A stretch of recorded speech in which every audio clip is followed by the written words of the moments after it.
Hastiwo Joybo Shitra Party Mo Party with Tomoni, Jobrozamani Party Mo Party with Tomoni, Lukuchong Raja no Motagan Bagay, Jotos Lukuchong Raja Hamzamai, Lukurong Buskango Abu Final Bagay, Korang Jubui, Tashal Dipor, Tams in Hitamotora, Yaksi Bodol, Bilonia, Bede Habano Buskreshime Kasa, Himbotok Sengzaka, Himbotok Auli to the Himway, Bang Lama, Shanong Tila, Erisubas Market Buskango Kasha, Pai, Kutumong Panda Kaleka.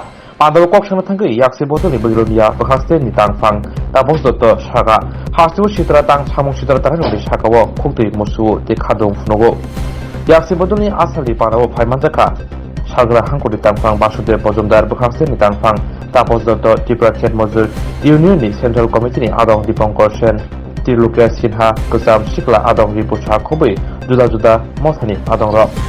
সচ্ছলমুখ সামনে তুলে এনেছে তিনি মানিক সাহা এবং তার নেতৃত্বে ত্রিপুরায় সংগ্রাম করে না। আমরা শুনেছিলাম মানিক সাহা বর্তমান মুখ্যমন্ত্রী তার কাছ থেকে যে ত্রিপুরায় সন্ত্রাস হবে না, তিনি সেক্ষেত্রে দায়িত্বভার গ্রহণ করবেন, কিন্তু দুর্ভাগ্যের সত্ত্বে আমরা ত্রিপুরা রাজ্যে একটার পর একটা নির্বাচন, কখনো পৌরসভা, কখনো পঞ্চায়েতের নির্বাচন, কখনো লোকসভার নির্বাচন, আমাদের রাজ্যের মানুষ গণতান্ত্রিক অধিকার প্রয়োগ করতে পারেনি। একইভাবে আমরা দেখলাম আমাদের রাজ্য যেমনিভাবে ছাত্র কাউন্সিলর পেয়েছিল, যেমনিভাবে ছাত্র পঞ্চায়েত সমিতির নেতা পেয়েছিল, একইভাবে আমরা দেখলাম ছাপ্পা সংসদ আমরা পেয়েছিলাম। আর আজকে আমরা দেখছি এই নির্বাচন আমাদের একজন ছাপ্পা মুখ্যমন্ত্রী উপহার দিয়েছে। গণতান্ত্রিক ভাবে এই রাজ্যের মানুষ তার ভোটাধিকার প্রয়োগ করতে পারেনি। প্রতিবাদ হয়েছে, কথা হয়েছে, আলোচনা হয়েছে, কাউন্সিল হয়েছে 26 তারিখ। সেই নির্বাচনের ফলাফল আপনারা জানেন, আমরা জানি। যেখানে পরীক্ষায় হয়নি সেখানে ফলাফলের কি গুরুত্ব আছে? যে পরীক্ষায় নকল করে ছাত্র পরীক্ষা দিয়েছে সেই ফলাফল প্রকাশের মধ্যে কোনো গুরুত্ব নেই। রাজ্যের মানুষের কাছেও তাই একইভাবে প্রতিফলিত হয়েছে।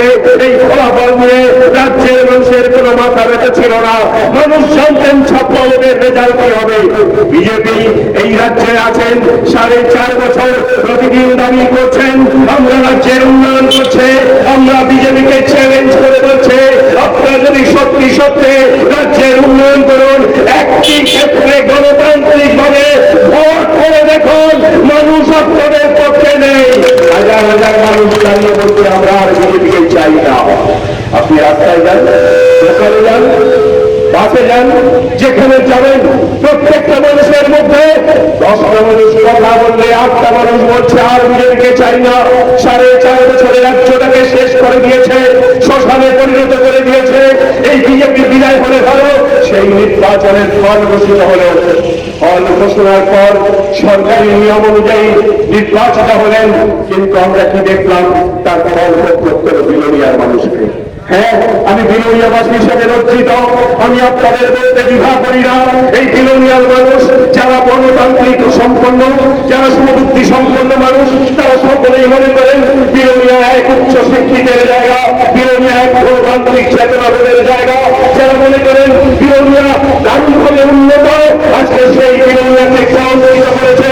ওই 23 তারিখ একটা পর একটা ভোট কেন্দ্রে ধরা পড়েছে ছাপ্পা ভোটকারী ওই বিজেপির। সেখানে গুন্ডাবাজরা, সন্ত্রাসীরা তারা সেখানে ভোট করতে গেছিল। ভোট হচ্ছিল ওই 8 বছর পারে না বিলোনিয়ার কোন ব্যবসায়ী, বিলোনিয়ার কোন সুবুদ্ধি সম্পন্ন মানুষ। এমনকি যিনি বিজেপি করেন তিনি যদি সুবুদ্ধি সম্পন্ন হন, তিনি বলবেন না দাঁড়িয়ে যে না বিলোনিয়ার ছেলেরা গিয়ে এই আটপট পলিশ ভোটারদের করতে দেবে না, তাদের ভোটাধিকার করে দেবে। হতে পারে না, হয় না, এর পক্ষে আপনারা কেউ নেই। কিন্তু আমরা কি দেখলাম? তারপর 26 তারিখ নির্বাচিত হল। তবে আনন্দ করতে পারেন ছাত্রদের, আনন্দের মিছিলে মানুষ অংশগ্রহণ করেনি। বেশিরভাগ মিছিলে 50 জন মানুষকে জড়ো করতে আপনাদের কষ্ট হয়েছিল। আমরা সে কথা না হয় দাবি দিলাম, কিন্তু সন্ধ্যার পর থেকে বিরোধীরা লক্ষ্য করল এক অদ্ভুত অরাজকতা, এক অদ্ভুত শাসনের নিস্তব্ধতা গোটা বিরোধীরা জুড়ে। আমরা দেখলাম একটার পর একটা বাড়ি ভাঙচুর হচ্ছে, একটার পর একটা মানুষের উপর আক্রমণ হচ্ছে। তারা আক্রমণ করছেন যে মানুষটি আগামীকাল সরকারের ভাব নিশ্চয় দেন, যে মানুষটি তার রোগের চিকিৎসা করতে পারছেন না। সোশ্যাল মিডিয়ায় আপনারা দেখছেন তারা চিৎকার করে বলছেন, তারা কান্নাকাটি করতে বলছেন আমরা নিরীহ নিতান্তই নিরীহ, কিন্তু আমাদের বাড়িতে আক্রমণ। কোথায় বিজেপি জিতেছে তারা আক্রমণ করে যায়, তারা আক্রমণ করে নিরীহ মানুষের বাড়িতে বলতে পারেন বন্ধ, সমর্থন করেন বিজেপির কোনো বন্ধ। বিজেপির সভাপতি মঞ্চ বিরোধী মানুষের কাছে আমাদের জিজ্ঞাসা, আপনাকে এই কাজ সমর্থন করেন? যদি না করেন আসন বন্ধ, সামিল হন। আজকে নিরীহ মানুষ, কালকে সিপিআইএম, পরশুদিন কংগ্রেস, তারপরে বিজেপির আক্রমণকারী, তারা আপনাকে ছাড়বে না। আপনি বিজেপি করলেও ছাড়বে না। আজকে আমরা অভিযোগটা আমাদের এমনই আমরা প্রত্যক্ষ করছি। তাই বন্ধু, আমি আপনাদের কাছে আবেদন জানাতে চাই, যারা ভাবছেন সন্ত্রাস করে পার করেন, সন্ত্রাস করে পার করতে পারেন না। সন্ত্রাস কেন করতে হয়? জনসমর্থন না থাকলে, মানুষ হাতে না থাকলে তখন সন্ত্রাস করতে হয়। এটাই হচ্ছে নিয়ম, পৃথিবীর সর্বত্র তাই দেখেছে। তাই হচ্ছে বিজেপি থাকবে না ত্রিপুরা রাজ্যে,